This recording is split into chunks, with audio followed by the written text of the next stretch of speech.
ध्रुव जी महाराज को आशीर्वाद देकर भगवान अंतर्धान होते हैं। ध्रुव जी महाराज लौट करके आते हैं। सबसे पहले अपनी विमाता सुरुचि को प्रणाम करते हैं। सुरुचि आत्मग्लानि से ग्रसित होती है। अपने पुत्र उत्तम को ध्रुव के हाथों में सौंप करके कहती है, तू बड़ा भाई है, इसका ध्यान रखना। फिर सुनीति को प्रणाम करते हैं, जिसने जन्म दिया, छाती से दूध गिरने लग जाता है। तूने मेरा मातृत्व सफल कर दिया, आज मैं पुत्रवती हो गई। राजा ने माथा सूंघा, गोद में उठा लिया ध्रुव को और राजगद्दी पर तिलक कर दिया। ध्रुव बन गए राजा।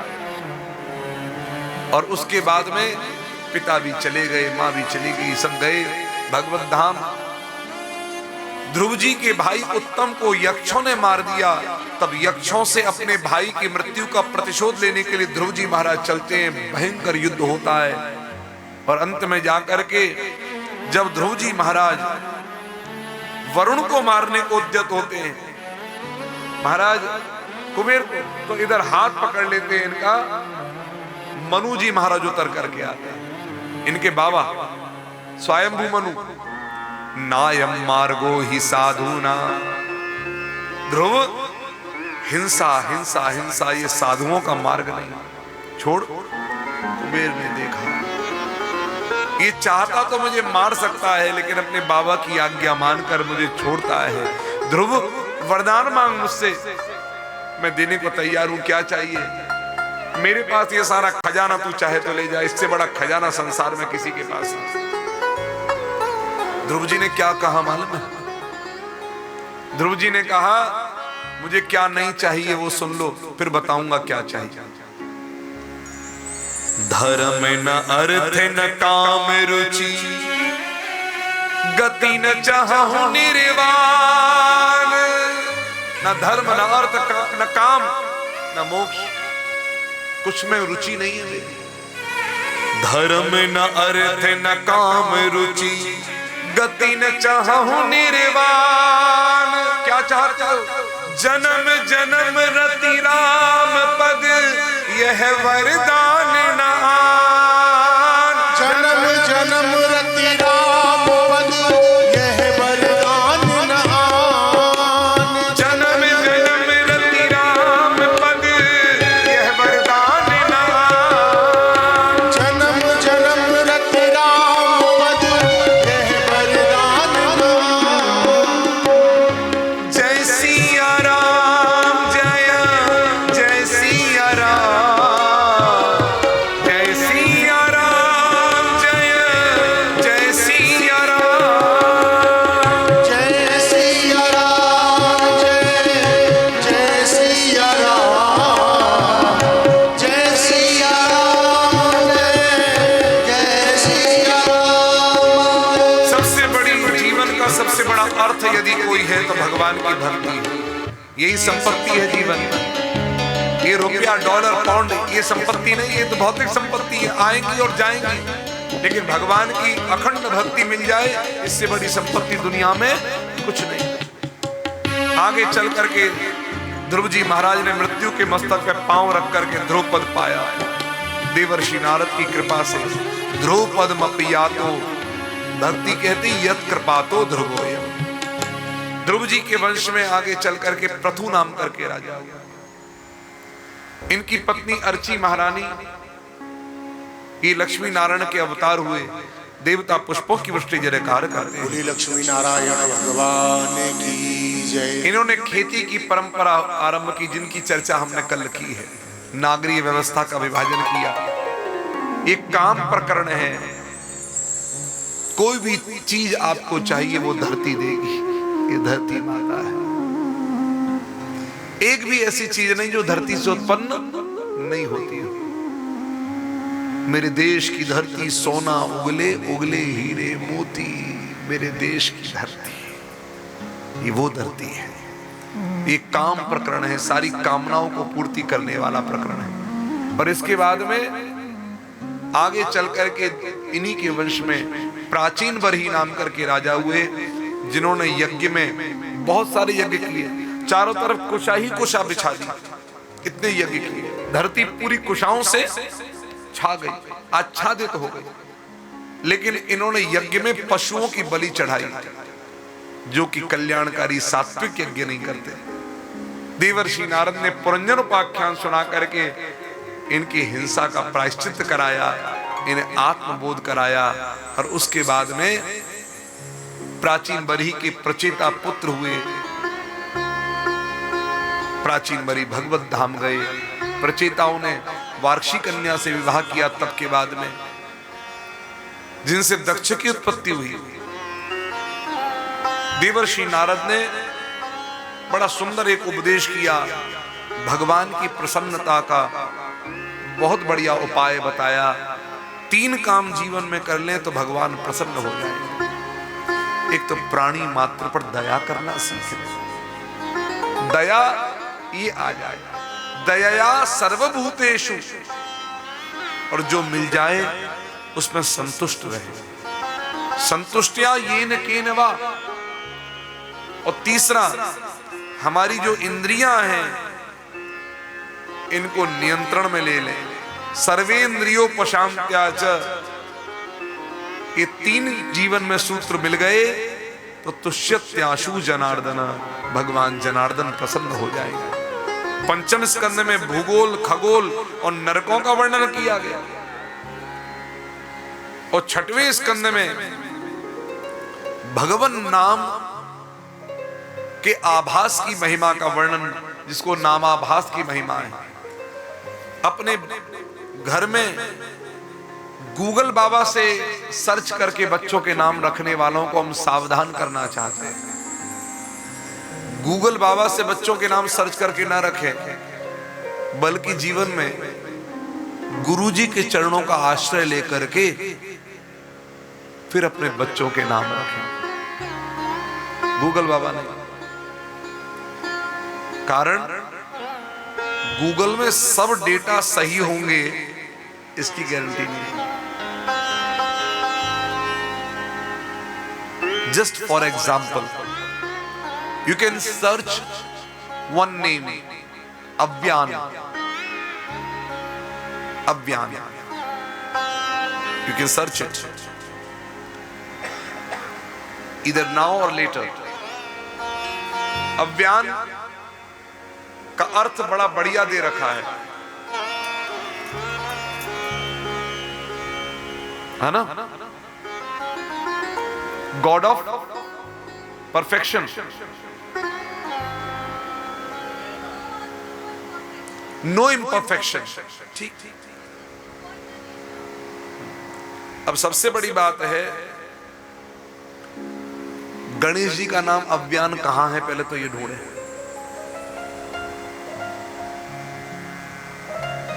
किस ग्रंथ में गणेश जी का नाम अव्यान है, पर तो यही ढूंढना पड़ेगा। ठीक,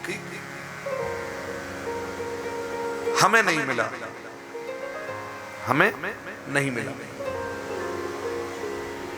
अब देखो, एक जगह गणेश लिखा हुआ है, एक जगह लॉर्ड विष्णु लिखा हुआ है, हमें ये भी नहीं मिला। अब आप बताओ, एक ही गूगल में कहीं गणेश लिखा है अव्यान का अर्थ, कहीं पर लॉर्ड विष्णु लिखा हुआ है, तो आप इसको विश्वास मानेंगे? अब इसका वास्तविक अर्थ क्या है? शरीर में 10 प्राण होते हैं, 5 मुख्य प्राण हैं, 5 उप प्राण हैं। इन प्राणों के नाम लिख लें, कौन कौन से प्राण हैं?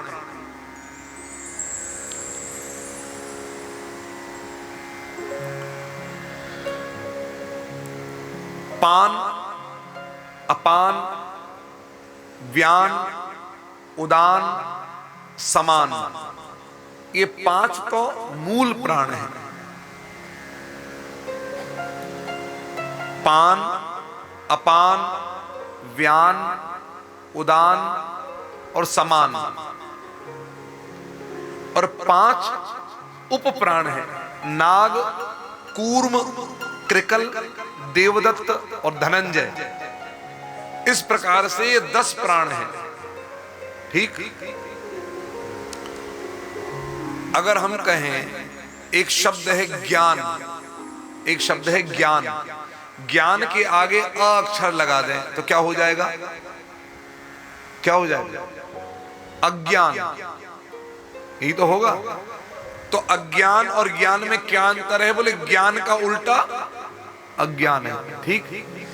तो इन 10 प्राणों में से एक प्राण का नाम है व्यान, और व्यान के आगे लगा दो अव्यान। अर्थ क्या हो गया? बिना प्राण का। आप समझ रहे हैं बात को हमारी? अब आप सोचिए, no imperfection, lord Ganesha, lord Vishnu, ये गूगल बाबा कह रहे हैं, और लोग अपने बच्चों के नाम रख लेते हैं। लेकिन वास्तविकता में अर्थ क्या निकल के आ रहा है? विदाउट प्राण, नॉट विदाउट इम्परफेक्शन, विदाउट प्राण। क्या अब ये ठीक है बच्चों का नाम रखना? क्या आपका बच्चा बिना प्राण का है? इसका अर्थ क्या है? निवेदन करें, मॉडर्निज्म की हाइट तक पहुंचने के चक्कर में स्पिरिचुअलिटी की जड़ों को मत छोड़िए, सनातन धर्म की जड़ों को मत छोड़िए, क्योंकि विज्ञान आज का जहां खत्म होता है वहां से अध्यात्म हमारा शुरू होता है, याद रखिएगा। इसलिए निवेदन हम कर रहे हैं भैया, बच्चों के नाम गुरुजनों से पूछ के रखे जाते हैं। दशरथ जी की संतति हुई, किसने नाम रखा? वशिष्ठ जी। लेकिन हम वहां भी पैसा बचाने के चक्कर में रह गए। धन्य है कृपणता, और धन्य है कृपणता की चरम सीमा कि हमने गूगल से फ्री में नाम सर्च मारा। आखिर नामकरण संस्कार होगा तो ब्राह्मण आएंगे, ब्राह्मण आएंगे तो दक्षिणा भी देनी पड़ेगी, बचा लो दक्षिणा। संस्कारवान देखो, गर्भाधान से लेकर के और अंत्येष्टि संस्कार तक 16 संस्कार होते हैं। गर्भ में शिशु के आने के बाद भी संस्कार कराया जाता है अलग अलग समय पर, और उन संस्कारों का बड़ा महत्व है। जो बच्चे पूर्ण संस्कारों के द्वारा उत्पन्न होते हैं वो साधारण बच्चों से बड़े विलक्षण होते हैं। आपको बता, बड़े विलक्षण होते हैं। इसलिए संस्कारों का सनातन धर्म का बड़ा महत्व है। 6वें स्कंद में अजामिल नाम करके एक ब्राह्मण, जिसका जीवन पतित हो गया, एक वैश्या को शूद्र की गोद में बैठा देख करके चित्त में वासना ने प्रवेश कर लिया और ये वैश्या के यहां जाने लग गए। धीरे धीरे करते करते सब घर के चले गए, वैश्या को घर ले आए। वैश्या से बच्चे उत्पन्न हो गए। सज्जनों, विवाह जो है वो अपने वर्ण में ही करना चाहिए, याद रखिए। विवाह अपने वर्ण में ही करना चाहिए। ब्राह्मण का विवाह ब्राह्मण से होगा तो संतति भी ब्राह्मण होगी। क्षत्रिय का विवाह क्षत्रिय से होगा तो संतति भी क्षत्रिय होगी। वैश्य का विवाह वैश्य से होगा तो संतति भी वैश्य होगी, और शूद्र का विवाह शूद्र से होगा तो संतति भी शूद्र होगी। लेकिन जहां पर महाराज वर्णेतर विवाह होने लग जाएंगे तो संतति वर्ण संकर हो जाएगी। और वर्ण संकरता का दोष इतना बुरा है, साइंटिस्ट कह चुके हैं, साइंस कह चुकी है। अभी हमारे पास, मैंने कहा ना, अभी कथा कहूं कि आपको आज का विज्ञान बताऊं, चीजें इतनी सारी हैं। शास्त्र कहते हैं उनको अपने पितृश्वरों का तर्पण करने तक का अधिकार नहीं है जो वर्ण संकर संतति हो जाती है। तो सबसे पहले तो आपके पितरों का दोष चला आ रहा है, चल जाएगा। और फिर होगा क्या? फिर बेटी हो या बेटा हो, उसका विवाह हो तो पितृदोष साथ साथ चलेगा, याद रखिएगा। गर्भ गिरवा देते हैं, ये बहुत बड़ा पाप होता है। उससे भी दोष बन गया, गर्भ गिराने का दोष बन गया। फिर वो बेटी ब्याह करके गई तो मैया ने गर्भ गिरवाए थे, तो उसकी बेटी ब्याह करके गई तो उसकी संतति में भी वो दोष लगा हुआ पहुंच गया। इसलिए इन दोषों से बचना। आगे चल करके महाराज आपने कभी देखा वो अचानक बच्चे, ये मैं आपको हमारे एक परिचित हैं अहमदाबाद में, बेटी है अकोला महाराष्ट्र की, विवाह करके गया, बच्चा गूगल में जॉब करता, उनका बेटा यानी कि अकोला वालों का दौहित्र वो अमेरिका में गूगल में जॉब करता। कुछ समय से उसका स्वभाव परिवर्तित हो गया, धीरे धीरे वो रूखा बात करे, अकेला रहना शुरू करे। आप समझ रहे बात को हमारी? बाप से भी बात ना करे, बहन से भी बात ना करे। अचानक से स्वभाव में इतना परिवर्तन, चिंता लगी माता पिता को, संपर्क किया हमसे, हमारे परिचित हैं, बोले बहुत बड़ा परिवर्तन आया है और बेटा अमेरिका और हमें चिंता लग रही है। हमने कहा आजकल इसको साइकिक प्रॉब्लम भी बोल सकते हैं, ठीक है। हमने जब ये वर्ड यूज किया, नहीं साइकिक नहीं, कौन माँ बाप स्वीकारेंगे बच्चा साइकिक, क्योंकि अभी शादी नहीं हुई है। मैंने कहा वो डिप्रेशन का शिकार हो रहा है, वो लेकिन क्यों हो रहा है, क्या हो रहा है, किस कारण है? कुंडली देखी, कुंडली देखी तो उसमें यही दोष कि इनके जीवन में गर्भगला दोष। हालांकि गर्भगला कोई शब्द ऐसा नहीं है, लेकिन हम आप लोगों को समझाने के लिए एक शब्द कह रहे हैं, गर्भ को गिरा दिया गया हो, वो दोष लगा हुआ है। तो हमने कहा, हमारे साथ एक अच्छे प्रबुद्ध ज्योतिषी बैठे थे, उन्होंने कहा ये दोष भैया जरूर है। तो मैंने अच्छा, फोन लगाया, स्पीकर चालू किया, तो कहा कि पिता से बात की, तो बोला कि एक बात बताएं, आपकी पत्नी का गर्भ, आप अपने पुत्र के लिए चिंतित हो रहे हैं, आपकी पत्नी का गर्भ गिरा है या गिराया गया है? तो पति कहते हैं ऐसा तो नहीं। फिर अपनी पत्नी को बुलाया, अरे भाई गुरुजी कुछ कह रहे हैं। बोले हाँ बता भैया। बोले ऐसे ऐसे गर्भ गिरा है या गिराया गया है? बोले नहीं बिल्कुल नहीं गिराया गया। ठीक, कोई भी 2 महीने का हो के गिराओ कुछ नहीं, 2 बार 3 बार पूछने पर भी उनका उत्तर ना। हमने कहा पर हम आपको 5 मिनट के अंदर फोन करते हैं, फोन रखिए। फोन रखा, हमने फोन लगाया अकोला, और अकोला फोन लगाकर हमने पूछा, खेतान है, हमने पूछा खेतान जी आपकी धर्म पत्नी का गर्भ गिरा या नहीं गिरा था? अब चिंतित हो गए, अब तो नाना नानी बन चुके हैं, अब चिंता लग गई। उनकी भी 3 बेटी है, तो एक अहमदाबाद भी आई है, एक महाराष्ट्र में ही है, और एक इस समय पर बंबई भी आई थी, अभी इस समय दुबई है। तो डॉक्टर है, 2 डॉक्टर हैं और एक हाउसवाइफ। तो उनसे पूछा, तब उन्होंने स्वीकारा। उन्होंने कहा शास्त्री जी गिरा है, मेरे 3 पुत्री, तो पहली पुत्री हुई, फिर दूसरा गर्भ आया, वो ऑटोमेटिकली गिर गया, मैं ठीक, फिर तीसरा तो वो भी पुत्री हुई, फिर 2 पुत्री तो हो गई, फिर चौथा हुआ तो वो भी पुत्री फिर गिरवाया गया।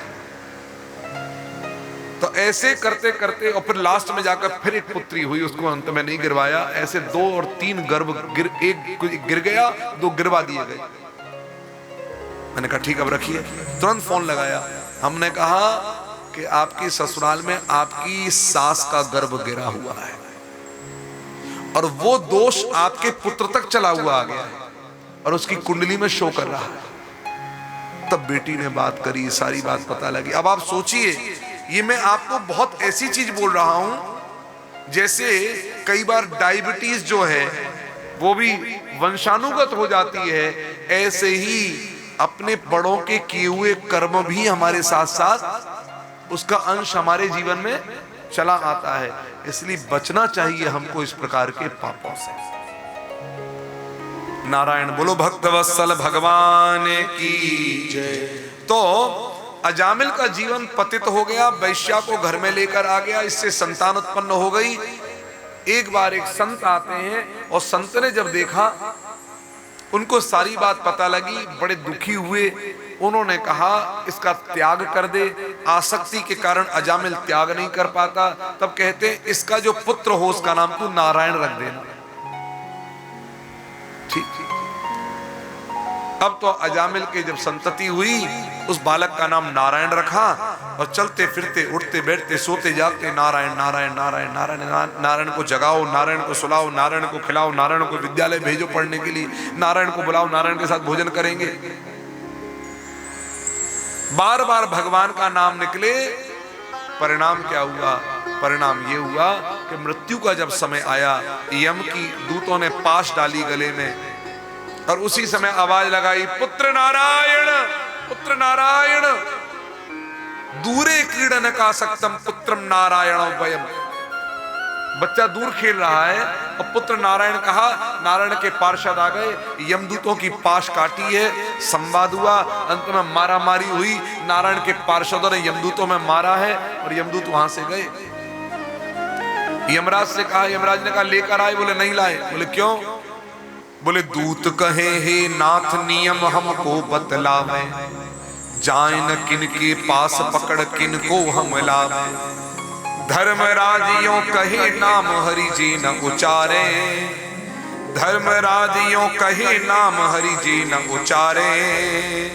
चित में चरण कमल प्रभु के कबहू नहीं धारे, ना ही नवे श्री कृष्ण को हरि चर्चा तेजे विमुख। लावा तिनको पकड़ के ते ही उठावे नरक दुख।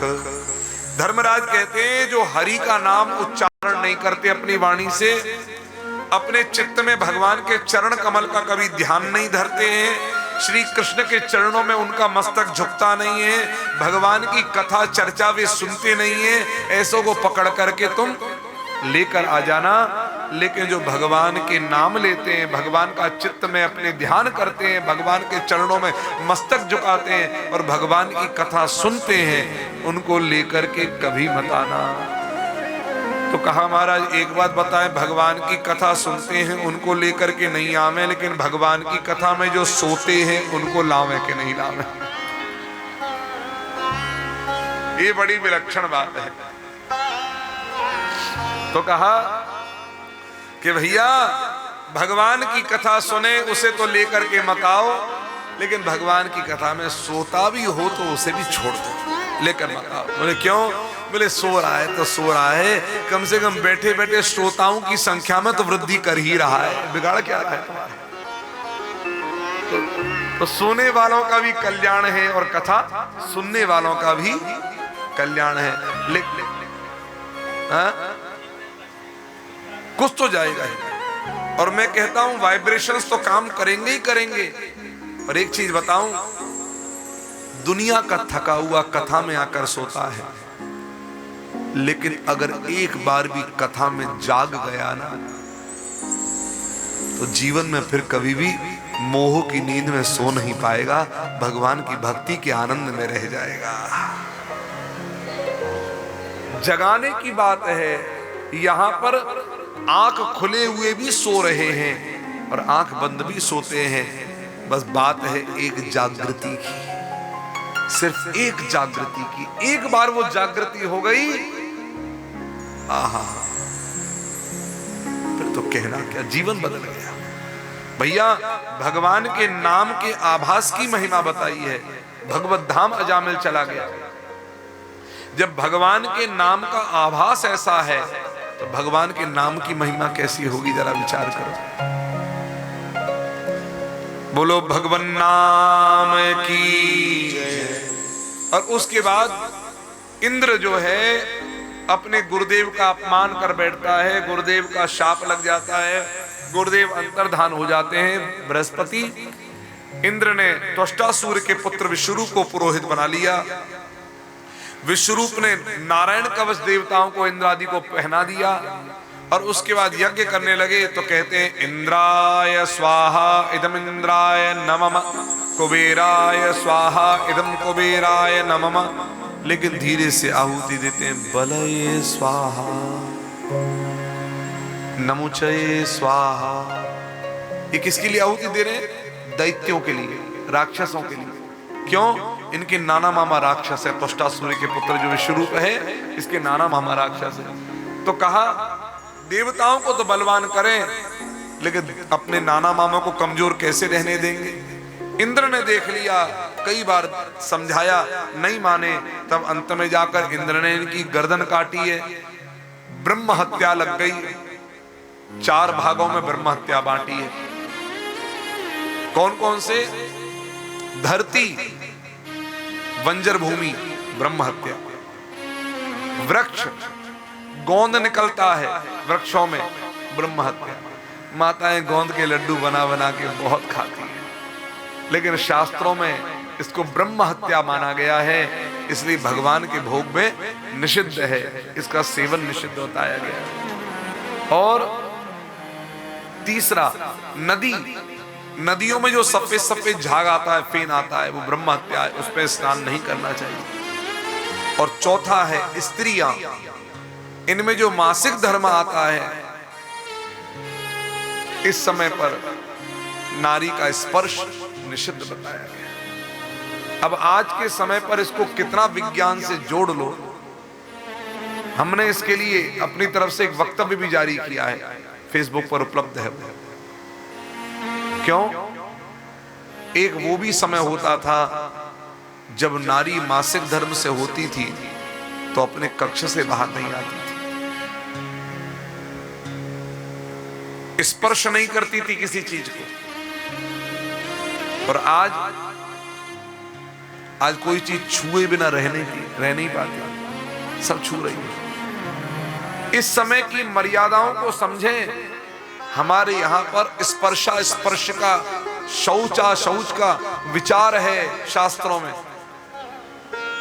इसी को लोगों ने, विधर्मियों ने सनातन धर्म को नीचा दिखाने के लिए छुआछूत नाम दे दिया। छुआछूत का विज्ञान हमारे यहां नहीं है।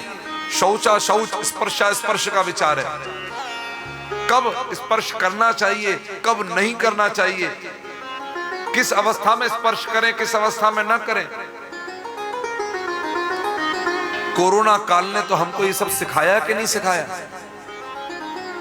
अगर कोरोना काल ने हमको स्पर्शा स्पर्श का विज्ञान सिखा दिया है, तो ये मासिक धर्म भी स्पर्शा स्पर्श का हमारा गूढ़ विज्ञान है। इसको नहीं समझोगे, सब सत्यानाश हो रहा है। आज तो सलाह दे दी जाती है मंदिर में भी चले जाओ, और क्या कहा जाता है? और ज्यादातर फीमेल प्रचार करती हैं इसका।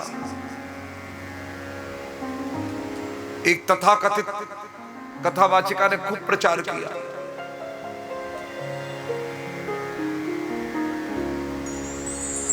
पहले के समय इतनी सुविधाएं नहीं थी, उन्नत नहीं था समय। आज तो टेक्नोलॉजी है। आज देखिए पैड्स हैं। पहले के समय तो इन्फेक्शंस ना हो जाएं, इन सब की सेफ्टी के लिए कहा जाता था अलग से लगाओ। आजकल इतनी सुविधाएं हैं। नारी कहां पहुंच गई, हवाई जहाज उड़ा रही है, ये कहां कहां पहुंच गई। और आज भी ये संकीर्ण सोच वाले लोग हैं। जब कोविड हुआ था ना, तो प्लेन तक उड़ाना रुक गया था। कोविड के समय प्लेन भी रुक गए थे। हम कलकत्ता में थे, कथा कर रहे थे, और केजरीवाल जी ने कह दिया था, अनाउंस कर दिया था, संभवतः 23 तारीख क्या थी दिल्ली में, कि कोई भी प्लेन हम उतरने नहीं देंगे। हमारी टीम तो पूरी घबरा गई, हाथ पैर फूल गए, महाराज घर कैसे पहुंचे। यजमान से कही, हमने कहा महाराज जो हवन कल होने वाला था वो आज ही कर डालो, यानी कि एक दिन पहले कर लो। तो कहा कथा कैसे पूरी होगी? मैंने जो कथा शाम को होती वो सुबह हो जाएगी, और सूर्यास्त से पहले हवन पूर्णाहुति हो जाएगी। क्यों? आज पहुंच जाएंगे केजरीवाल जी ने कह दिया महाराज प्लेन उतरने नहीं देंगे, हमारा प्लेन कल का है, इनकी ट्रेन तो कैंसिल हो चुकी है, सबकी ट्रेन कैंसिल हो गई है। तो हमारे संदीप अग्रवाल जी यजमान, उन्होंने कहा महाराज सबको प्लेन से भेज रहे हैं, आप निश्चिंत रहिए, सब घर पहुंच जाएंगे। सबकी टिकट फ्लाइट की बनाई गई। शाम की कथा सुबह हुई, हवन पूर्णाहुति। अब इतना सब साउंड का सामान क्या करें? बोले भैया यजमान के घर छोड़कर जा रहे हैं हम। क्यों? आगे कथा भी अभी होंगी नहीं होंगी कोई पता नहीं है, तो ये काम कहां आएगा, फिर जब होगा तब देख लेंगे। लोग अपने अपने भारी भरकम जो फ्लाइट में नहीं जा सकते सब छोड़ छाड़ के निकले। आप विचार करके देखिए, इसका बहुत बड़ा विज्ञान है। और मैं यहां पर इतनी माताएं बैठी हैं जो परिचित हो इस विज्ञान से, तो इस मासिक धर्म में अगर स्त्री की छाया भी अचार बन रहे हो और पड़ जाए, और पापड़ बन रहे हो पड़ जाए, तो अचार और पापड़ भी खराब हो जाते हैं। देखा है किसी ने? नहीं देखा है खराब? तो हाथ ऊपर करके हमारा कम से कम सत्य का समर्थन तो करो। ये लो, इतने सारे हाथ उठ गए। अचार और पापड़ भी खराब हो जाते हैं, ये विज्ञान है। इसलिए, और इसके पीछे बहुत सारे लॉजिक्स हैं। और वाइब्रेशंस, आप ऑरा टेस्ट कर लो, उस समय पर ऑरा टेस्ट करेंगे, आपको उस ऑरा में भी नेगेटिविटी दिखाई दे जाएगी। क्योंकि जो ब्लड निकलता है वो दूषित होता है, जम्स लिए हुए होता है। और मैं आपको एक बात बताऊं, केवल इस कारण नहीं, ये कारण तो महत्वपूर्ण है, इसके साथ साथ एक कारण और था कि नारी एक कक्ष में रहे। क्यों? उस समय उसको जो पेन होता है, जो शरीर में कमजोरी आती है, उसको लेकर भी उसे सलाह दी जाती थी कि आप 3 दिन आराम करिए। चतुर्थेन्नी विशुद्ध्यति, चौथे दिन नारी शुद्ध हो जाएगी। जब तक मैं शरीर में दर्द भी कम हो जाता है, महारानी बन करके पाती थी। बोलो भक्तवत्सल भगवान की जय।